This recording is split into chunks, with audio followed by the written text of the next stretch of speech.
व्योमातीतं निरञ्जनं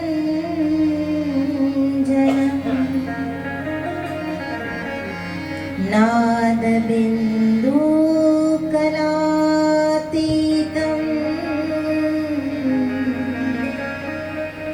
तस्मै श्री गुरवे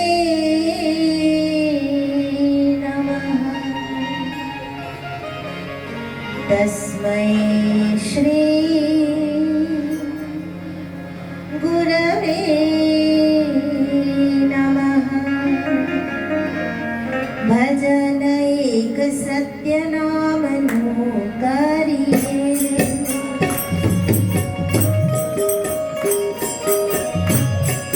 તમારા તાલીઓનો સાથ અને હૃદયનો ભાવ અને સાથે સાથે તમારો અવાજ એનો સાથ જોઈએ। ભજન એક સત્ય નામ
આજે वट सावित्री पूनम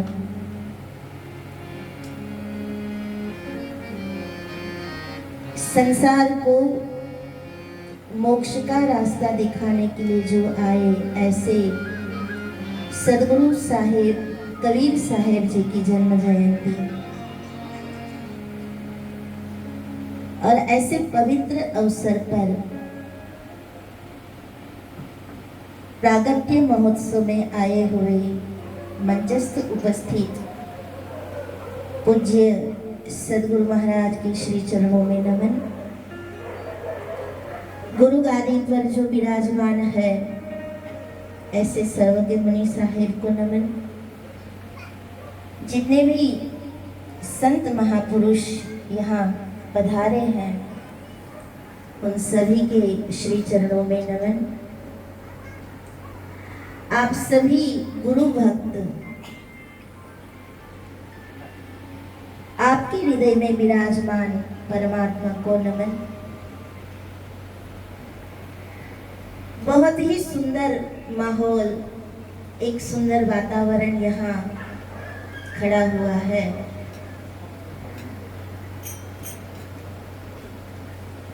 महान महान संत विभूति यहाँ उपस्थित है। कोई दर्शन देकर यहाँ से विदा हो चुके हैं, कोई उपस्थित है। इन सभी महान विभूतियों को जिन्होंने एक तार में बांधकर यहाँ बुलाया,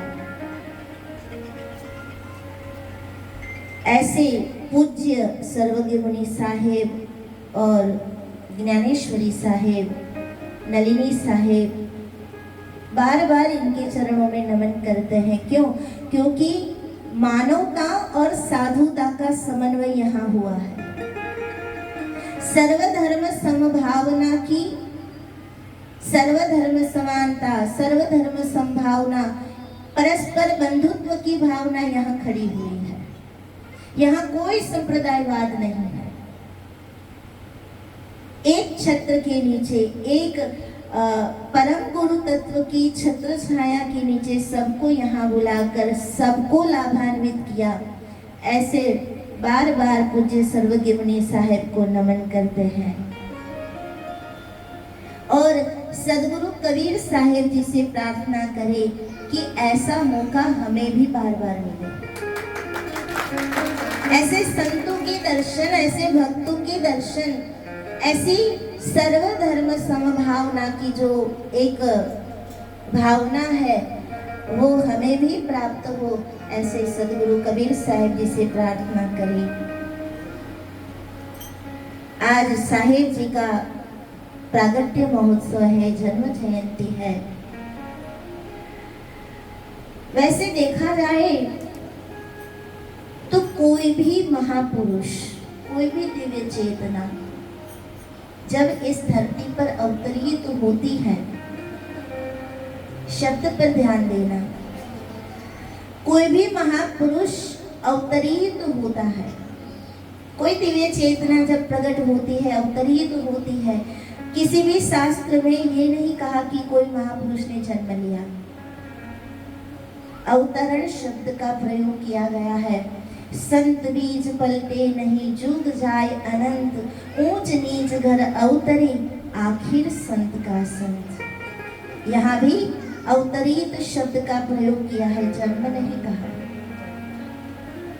तो कोई भी दिव्य चेतना जब प्रकट होती है, जब अवतरित होती है, तो वो चेतना हमें कुछ न कुछ संदेश देती है। भागवत जी को खोलकर देखो तो भागवत जी के प्रधान देवता, पूर्णावतार, प्रेमावतार भगवान श्री कृष्ण जो जन्माष्टमी के दिन प्रकट हुए। बड़ी धूमधाम से आज भी हम जन्माष्टमी मनाते हैं, जोर शोर से बैंड बाजे बजाते हैं, नाचते हैं, गाते हैं। हम सब भी नाचे होंगे, हम सब ने भी नंद घर आनंद भयो किया होगा, बहुत धूम मचाई होगी। पर कभी हमने सोचा है कि भगवान श्री कृष्ण आए तो रात को ही क्यों आए? भागवत जी में लिखा है और हम भी जानते हैं, निशीथे तमोज्ञे जायमाने जनार्दने। आधी रात को 12 बजे भगवान श्री कृष्ण आए। कहाँ आए? कंस के कारागृह में। कैसे आए? जब बेड़ी के बंधन थे, वहां तो कारागृह में बेड़ी के बंधन थे ना। कब प्रगटे? जब माँ देवकी और पिता वसुदेव जी की साधना सफल हुई, तपस्या पूर्ण हुई, तब प्रगटे। तो कभी हमने ये नहीं सोचा कि वो रात को क्यों आए। जब माँ देवकी और पिता वसुदेव जी की साधना सफल हुई, जब उनकी प्रार्थना परम तक पहुंची, जब उनकी तपस्या परिपूर्ण हुई, एक सीमा के बाहर जब चरम सीमा आ जाती है, तब सबसे पहले भगवान श्री कृष्ण ने दोनों के हृदय में पहले अपनी झांकी करवाई, दोनों को हृदय में दर्शन दिए और बाद में वो प्रकट हुए। तो रात को आए, आधी रात को आए, रात के 12 बजे आए और बताया जगत को कि अंधेरा कितना भी गहरा हो, अंधेरा कितना भी गहरा हो, पर एक बार जीवन में परम तत्व का प्रागट्य हो जाए, एक बार वो परम तत्व अवतरित हो जाए, बाद में वो अंधेरा कहाँ भाग जाता है पता भी नहीं चलेगा। एक बार परम तत्व का प्रागट्य हो गया तो मथुरा, कंस की मथुरा छूट जाएगी, छोड़नी नहीं पड़ेगी। हमारा सबसे बड़ा प्रश्न यही है कि संसार में है कैसे करें, ये संसार बंधन करता है कैसे करे, ये बेड़ी के बंधन है कैसे छूटे। पर जब परम तत्व प्रकट हो जाएगा बेड़ी बंधन अपने आप खुल जाएंगे। जब परम तत्व प्रकट हो जाएंगे तो कारागृह के दरवाजे अपने आप खुल जाएंगे, यानी मोक्ष का द्वार खुल जाएगा, मुक्ति का द्वार खुल जाएगा। तो एक बार परमात्मा का प्रागट्य जीवन में हो गया, उसके बाद हमें ये चिंता नहीं है कि बंधन कैसे छूटे, हमें ये चिंता नहीं है कि कैसे मोक्ष तक पहुंचे। वो तो परमात्मा ही स्वयं बेड़ी के बंधन खोल देंगे, कारागृह के दरवाजे तोड़ देंगे और मोक्ष का द्वार अपने आप खुल जाएगा। मथुरा में प्रागट्य हुआ पर पहुंचे गोकुल। तो जब परम तत्व का प्रागट्य होगा तब मथुरा छूट जाएगी। मथुरा यानी देहाभिमान, मैं कुछ हूं, वो छूट जाएगा और प्रेम नगरी गोकुल पहुंच जाएंगे। और जहां प्रेम है वहां तो मैं कुछ हूं नहीं है, वहां तो कृष्ण ही सर्वोपरि है। तो जो परम तत्व है, जो कोई संत है, कोई महापुरुष है, उनका अवतरण हमें कुछ न कुछ ज्ञान देता है। ये तो हुई भगवान कृष्ण की प्रागट्य की बात। हम बात कर रहे थे सदगुरु कबीर साहिब जी के जन्म महोत्सव की। आप सब यहाँ कबीर साहिब जी की जन्म प्रागट्य का जो भी ज्ञान है या जो भी कथा है वो हम सब जानते हैं, कैसे आए, क्यों आए। पर फिर भी कभी सोचा है कि साहेब जी ने ऐसे ही अवतरण क्यों किया, क्यों उनका प्रागट्य ऐसे ही हुआ? वो समय, वो स्थान, वो वातावरण, उस समय को याद करें तो प्रातःकालीन नव पल्लवित प्रकाश अभी अभी धरती पर उतरा था और उस नव पल्लवित प्रकाश में एक दिव्य ज्योति, काशी के लहर तारा सरोवर में एक कमल खिला हुआ था। उस कमल में एक नवजात शिशु का प्रकट होना, मानो कोई दिव्य प्रकाश एक शिशु के रूप में प्रकट हुआ हो। वो खेल रहे थे कमल के पुष्प में। उसी समय एक नव दंपति जो बुनकर जाति के थे, उनका वहां से गुजरना और वो दिव्य प्रकाश को, उस दिव्य शिशु को देखना, प्रथम दर्शन होना। और जैसे ही दर्शन हुए कि दोनों के हृदय में मातृत्व और पितृत्व का प्रकट होना, और दोनों ने उस बालक को उठाकर अपने गले से लगा लिया। कहानी तो यही है ना, हम सब जानते हैं। पर साहेब जी ने ऐसे ही अपना प्रागट्य क्यों किया? किसी माता के उदर से भी वो जन्म ले सकते थे। नव पल्लवित प्रकाश में, प्रातःकालीन जो प्रकाश था, उसमें एक शिशु के रूप में, एक बालक के रूप में साहेब जी प्रकट हुए और सबको बताया कि परमात्मा के दरबार में ना कोई ऊंचा है ना कोई नीचा है। परमात्मा के दरबार में ना कोई श्रीमंत है ना कोई गरीब है। परमात्मा के दरबार में ना कोई छूत है ना कोई अछूत है। मैं जब आता हूँ तो ऐसे घर आता हूँ जहाँ मुझे प्रेम मिले। मेरे दरबार में कोई ऊंच नीच नहीं है। मेरे दरबार में जो भी आए वो सब मेरे हैं, ना कोई ऊंचा ना कोई नीचा। ऐसे बालक बनकर भगवान आते हैं और बताते हैं समः प्रिय सूरद ब्रह्मन भूतानाम। मेरे लिए तो सब एक समान है। पर मैं बालक बनकर आया। भगवान कबीर साहेब बालक बनकर आए और बताया कि मेरा जो ये ज्ञान है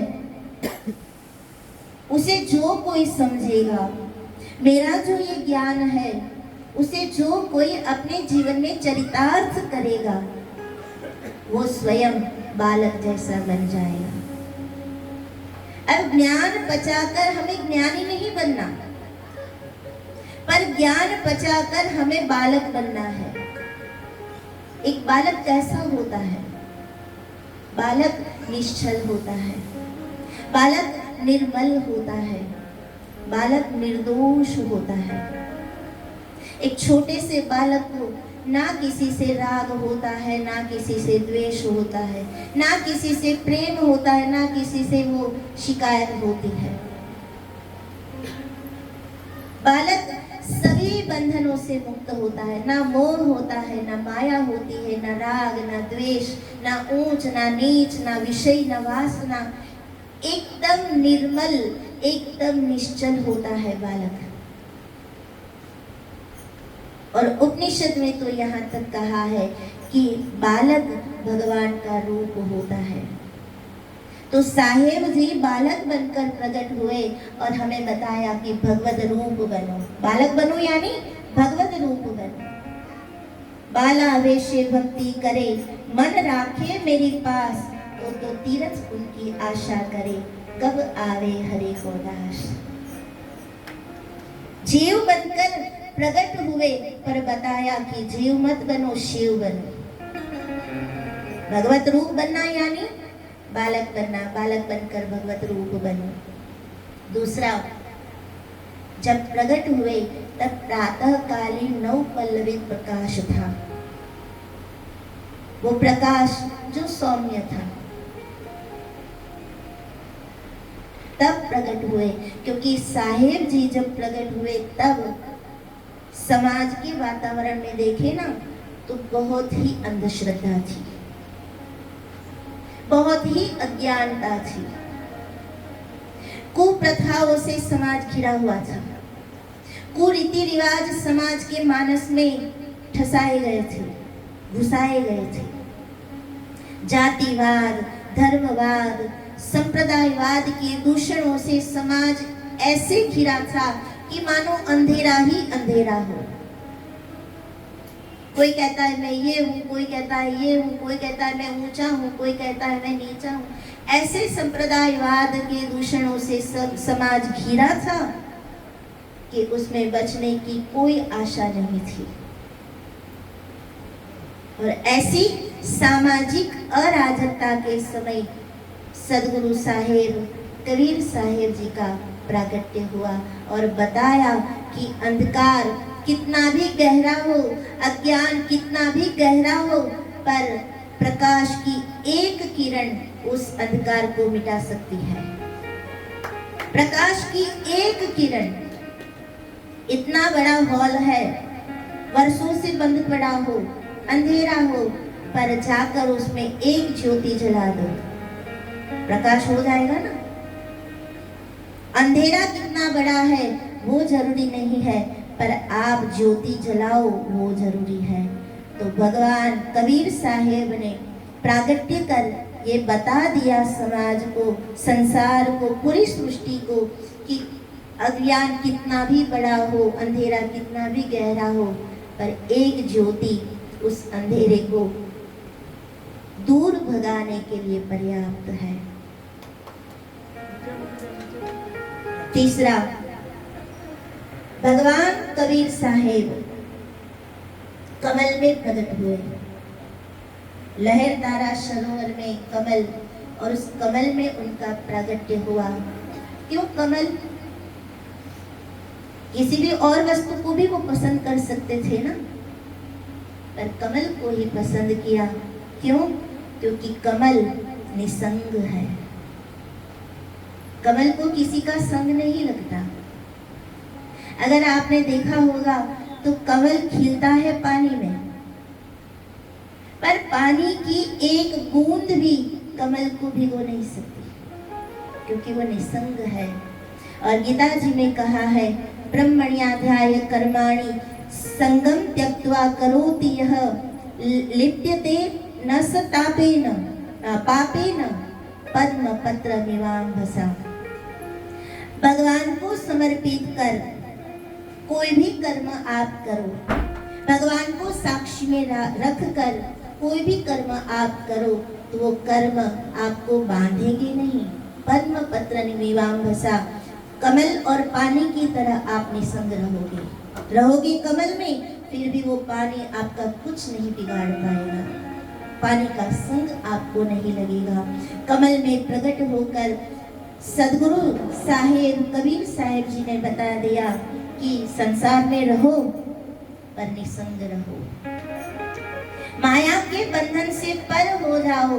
और माया के बंधन से जो पर हो गया, मायातीत हो गया, सर्व बंधनों से जो छूट गया, वो ही परमात्मा तक पहुंच सकता है। और साहिब जी की दृष्टि में परमात्मा तक पहुंचने का कोई सरल मार्ग है तो वो है प्रेम मार्ग। क्योंकि कबीर साहेब जी प्रेमावतार थे। उनके जीवन में उन्होंने बहुत प्रेम किया, अनहद प्रेम किया, वो प्रेमावतार थे। इतना प्रेम किया, सदगुरु कबीर साहिब जी ने बताया कि जब कोई जीव शिव तक पहुंचना चाहता है तो उस शिव तक की यात्रा को तय करने के लिए उसे प्रेम गली से ही गुजरना पड़ेगा। और प्रेम गली अति सांकरी तामे दून समाही, ये कबीर साहिब जी का वचन है कि प्रेम गली अति सांकरी, ये इतनी पतली है, ये गली इतनी संकरी है कि इसमें दो कभी रह ही नहीं सकते। साहिब जी का प्रेम दर्शन बहुत ही अलौकिक है, थोड़ा अलग है। आज हम प्रेम को जिस दृष्टि से देखते हैं वो दृष्टि साहिब जी की नहीं थी। हमने तो प्रेम शब्द को ही बदनाम करके रख दिया है। प्रेम शब्द बोलते हैं तो हम शर्मा जाते हैं, क्योंकि हमारा प्रेम कैसा है पता है? आज शुरू हुआ कल पूरा हो गया। पर कबीर साहिब जी का प्रेम दर्शन बड़ा ही अलौकिक था। उन्होंने कहा, प्रेम गली अति सांकरी तामे दून समाई, उसमें दो रह ही नहीं सकते। मैं और मेरा जब छूटता है, तू और तेरा जब होता है, तब प्रेम प्रकट होता है। हरि व्यापक सर्वत्र समाना, प्रेम ते प्रकट हो ही मैं जाना। इसलिए साहिब जी ने कहा, जब मैं था तब हरि नाही, जब हरि है तब मैं नाही, प्रेम गली अति सांकरी तामे दून समाई।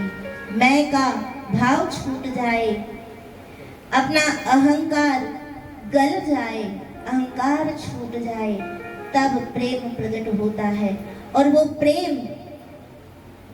प्रेम सीमित नहीं होता। साहिब जी का प्रेम मंदिर तक सीमित नहीं था। साहिब जी की दृष्टि केवल मंदिर में रहे हुए परमात्मा को नहीं देखती थी, पर साहिब जी का प्रेम सर्वव्यापी था। वो सब में घट घट में रमने वाले, मुझ में तुझ में खलक स्तंभ में, सब में रमता मेरा साईं, सब घट मेरो साईया, खाली घट नहीं कोई। ये दृष्टि थी साहिब जी की। कण कण में रमने वाले परमात्मा को वो देखते थे। घट घट में रमने वाले राम उसे दिखते थे, और एक बार सब में राम दिख जाए तो फिर शत्रुता किससे करेंगे। जब तू ही तू है सब में बसा, फिर कौन भला और कौन बुरा। जब तू ही तू है सब में बसा, फिर कौन भला और कौन बुरा। हर शय में तेरा ही जलवा दिखा, फिर कौन भला और कौन बुरा। फिर कौन भला और कौन। साहेब जी को घट घट में राम देखते थे तो फिर शत्रुता करे किससे। और एक बात तो सत्य है, वास्तविक भी है, कि अगर हर हृदय में रमने वाले राम दिख जाए तो फिर हमारे लिए कोई भला नहीं है और कोई बुरा नहीं है। साहेब जी की विचारधारा ये थी कि घट घट में रमने वाले राम को देखो, और प्रेम केवल परमात्मा को ही मत करो, प्रेम तुम्हारे कर्म में भी होना चाहिए। केवल प्रेम हृदय में मत रखो, अपने कर्म में भी वो प्रेम को प्रकट करो। और इसीलिए साहेब जी ने बताया, कबीर कहे कमाल को दो बातें सीख ले, कर साहेब की बंदगी और भूखे को अन्न दे। हम 2 घंटे मंदिर में बैठकर भगवान के सामने भगवान की पूजा करते रहेंगे, और बाहर कोई दुखी कोई दीन रोता होगा तो वो पूजा साहेब स्वीकारेंगे नहीं। साहेब तब स्वीकार करेंगे, परमात्मा उस पूजा को तब स्वीकार करेंगे कि पूजा भी करो और भूखे को अन्न भी दो। पूजा भी करो और जो दीन है जो दुखी है उनके आंसू भी पोंछो। पूजा भी करो और जहाँ जरूरत है वहाँ तन मन धन सबको लुटाओ। कर साहेब की बंदगी भूखे को अन्न दे। और यही सार्थक किया है पूज्य सर्वज्ञ मुनि साहेब ने। यहाँ बालकों को भी प्रेम मिलता है, भोजन मिलता है, भेंट मिलती है। हमारे जैसे गुरु भक्तों को गुरु भक्ति मिलती है, ज्ञान मिलता है, और जहाँ जहाँ सेवा की जरूरत हो वहाँ सेवा भी मिलती है। तो ये साहेब जी की अद्वैत भक्ति थी। कर साहेब की बंदगी और भूखे को अन्न दे। किसी के आंसू पोंछना ये सबसे बड़ी भक्ति है। किसी की भूख मिटाना ये सबसे बड़ी भक्ति है। तो यही साहेब जी का अलौकिक प्रेम दर्शन था, जो सीमित नहीं था, जो विस्तृत था।